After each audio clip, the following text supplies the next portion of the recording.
आज नगर तालुका नगर पारनेर विधानसभा 2024चे आपले अधिकृत उमेदवार सौ राणीताई निलेश लंके नगर पारनेर विधानसभा मतदारसंघाचे अधिकृत महाविकास आघाडीचे उमेदवार यांच्या प्रचारार्थ जमलेले सर्व बंधू माता भगिनींनो, सर्व वेळ कमी असल्यामुळे सन्माननीय व्यासपीठ नगर शहरात देखील एक सभा आहे, त्याच्यामुळे मी थोडक्यात बोलतो. आज खरं पारनेरचं तुम्ही मागच्या 5 वर्षाचं कामकाज बघितलं तर निलेश लंके यांनी आमदार म्हणून अनेक कोट्यवधींचे कामं केलेत. कोरोनाच्या काळात अहोरात्र घरी न जाता त्यांनी रुग्णांची सेवा केली निस्वार्थपणे, बऱ्याच जणांना जीवदान दिला. आणि कोरोनाचे भारतात आणि या एशिया खंडात सगळ्यात मोठं फ्री कोविड सेंटर त्यांनी उघडलं, जिथं 30,000 लोकांना उपचार घेता येत होतं. दुसरा विषय, त्यांनी वाकोडी असं बऱ्याच ठिकाणी जे आपले हॉस्पिटल्ससारखे चांगले क्लिनिक्स बांधले, आरोग्य केंद्र बांधले, वाचनालय बांधलेत अनेक ठिकाणी या मतदारसंघात. रस्त्याचे कामं असतील, पेईंग ब्लॉकचे काम असतील, स्मशान भूमीचे वॉल कंपाऊंडचे काम असतील, असे वेगवेगळे विकास कामं त्यांनी दाखवून दिलं की विकास कामं सामान्य माणूस पण करू शकतो. आणि लंके कुटुंब हे जनतेच्या सुख दुःखात कायम आहे. ते पारनेर असो नाही तर नगर दक्षिण असो. लोकसभेच्या माध्यमातून आपण पाहिलंय, आज इंटेलिजन्सचा पण एक रिपोर्ट आहे की केंद्र सरकारने जे कांद्याचे भाव आहेत त्याच्यावर काय निर्णय घेतला. कारण की लोकसभेला आपण शेतकऱ्यांनी त्यांना मतदानातून दाखवून दिलं की तुम्ही आपल्या कांद्याला दुधाला भाव नाही दिला तर तुम्ही काय करू शकतात. लंके साहेबांनी प्रचाराच्या दरम्यान सांगितलं देखील की पहिले निवडून आल्यावर मी कांद्याच्या आणि दुधाच्या याच्यावर आंदोलन करणार, आणि ते आंदोलन त्यांनी करून दाखवलं. राणीताई देखील त्या आंदोलनात सहभागी होते. आम्ही नगर शहरातलेही देखील लोक त्या आंदोलनात होते. सरकारला इंटेलिजन्स रिपोर्ट केंद्र सरकारकडे गेला की जर आपण कांद्याच्या याला भाव नाही दिला किंवा दुधाच्या याला अजून मिळाला नाही आपल्याला तर विधानसभेला देखील अवघड होईल. तर हा एक दबाव जो लंके साहेबांनी तिथं 4 दिवस बसून आणला, हे तुमच्यासाठी आणला. त्यांना त्यांच्या घरी बसून पैसे कमवून त्यांच्या घरच्यांकडे लक्ष देता येईल. खरं तुम्हाला सांगतो की नगर शहरात मी 5 वर्ष अनिल भैया राठोड यांच्यासोबत काम केलेलं आहे. अनिल भैया राठोड हे 5 वेळेस आमदार होते नगर शहराचे. त्यांनी ते सर्वसामान्यांसाठी कधी फोन उचलायचे, रात्र दिवस सर्वसामान्यांमध्ये असायचे. लंके साहेब देखील तसेच येतं. लंके कुटुंब असेल की कंटिन्यू सामान्य लोकात आहेत. आता लोकसभेपासून आम्ही लंके साहेबांसंग फिरत असताना मी त्यांना म्हटलं की अनिल भैया राठोड संघ ज्यावेळेस आम्ही काम करत होतो 5 वर्ष, त्यांच्या तुमच्या स्वभावात काही फरक नाहीये. त्यांचं पण असंच काम होतं, तुमचं पण तसंच काम आहे. पण नंतर कळालं की ते तिथीनुसार त्यांचं जन्मतारीख पण एकच आहे, अनिल भैया राठोड आणि लंके साहेबांची. आणि त्यांचा स्वभावही सारखा आहे. लोकांसाठी तळमळ जास्त आहे सामान्य लोकांसाठी, आणि ते सामान्य लोकांनाच कळतं की जे जवळ गेलेले. दुसरा विषय, आपण पाहिलं तर बऱ्याच ठिकाणी चर्चा होती लाडकी बहीणची. आता लाडकी बहीणच्या योजनेत 1500 रुपये नक्की येत आहेत. महाविकास आघाडीच्या सरकारने सांगितलंय आपलं सरकार आल्यावर 3000 रुपये लाडकी बहिणीला देणार. पण हे खरं 1500 रुपये तुम्हाला वाटतं की तुमच्याकडे येत आहेत, पण त्याच्यासाठी तुम्हीच काम करतायत हे तुम्हाला माहित नाही. तुमच्या घरातले पुरुष मंडळी असतील किंवा तुम्ही असताल, तुम्ही जे काम करतात त्याच्यावरच हे पैसे भेटतात. सरकारला पैसे कुठून भेटतात हे तुम्हाला माहिती नसेल. तुम्ही जे कर भरतात त्याच्यातून सरकारला पैसे भेटतात. सर्वसामान्य कुटुंबात, ग्रामीण भागात आपण धरू की 4 ते 5 जण एका कुटुंबात असतात. एका कुटुंबात जरी 4-5 जण आपण धरलं, पेट्रोलला महिन्याला 5000 रुपये खर्च असतो. पेट्रोल डिझेलला, तुमच्या ट्रॅक्टरचा असो, तुमच्या गाड्याला असो, तुम्हाला नगरला जायचं, सामान्य माणसाला 5000 रुपये खर्च असतो पेट्रोलला. त्यात 2000 रुपये कर म्हणून सरकारला जातो. किती? 2000 रुपये. म्हणजे 100 रुपयाचं पेट्रोल तुम्ही भरलं, 42 रुपये सरकारच्या तिजोरीत जातात.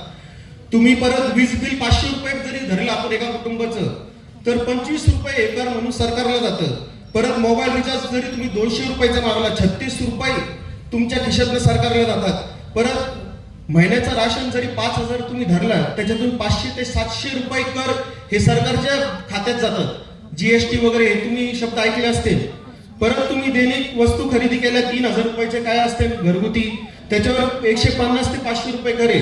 तुम्ही खताचे बॅग घ्या, नाहीतर ट्रॅक्टर घ्या, तुम्ही हे घेता, त्याच्यावर सुद्धा तुम्ही सरकारला कर भरतात.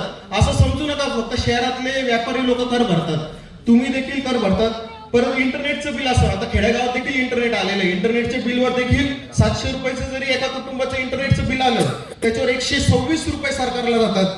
औषधं असतात आपल्या घरात, प्रत्येक जणाला आता औषधं लागतात, वयस्कर माणसं असतील किंवा कोणाला डायबिटीज असेल, जरी 1000 रुपये एका कुटुंबाचा औषधाचा खर्च असतं तरी त्याला 50 ते 180 रुपये कर सरकारला जातं. म्हणजे खेड्यागावातला देखील सामान्य माणूस 2700 रुपये ते 3600 रुपये सरकारला महिन्याला देतो बरं का. कमीत कमी 2600 ते 3600 रुपये तुम्ही सरकारच्या तिजोरीत टाकतात. म्हणजे तुम्ही काम नाही, कष्ट नाही केले तर त्यांना पैसे भेटणार नाही, त्यांना पैसे भेटले नाही तर तुमच्या लाडक्या बहिणीला पण पैसे नाही. म्हणजे हे यांनी कष्ट करायचे आणि ते पैसे तुम्हाला देतात. मग असं समजू नका की ते त्यांच्या खिशातून देतात, हे तुमच्याच कष्टाचे पैसे परत तुम्हाला देत आहेत. हे महिला मंडळांनी लक्षात घ्यावे. आणि अनेक वेळेस इथल्या उमेदवारांना सर्वेमध्ये सांगितलंय की राणीताई लंके निवडून येत आहेत. सगळे सर्वे 100 सर्वे झाले असतील तर 100 सर्वेमध्ये राणीताई निवडून येतात हे दाखवत आहे. विरोधकांकडे मुद्दा नसल्यामुळे विरोधक आम्ही जेव्हा फिरतो एकच सांगतात की एका घरात 2 उमेदवार नाही. हे फक्त कारण असतं उमेदवारी करण्यासाठी, एका घरात 2 उमेदवारी नको.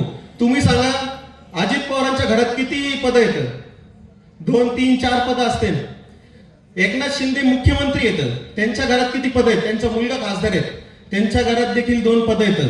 आपले पालकमंत्री आहेत जिल्ह्याचे, त्यांच्या घरात खासदारकी, आमदारकी, जिल्हा परिषद अध्यक्षपद, मंत्रीपद, पालक सगळे पदं येतात.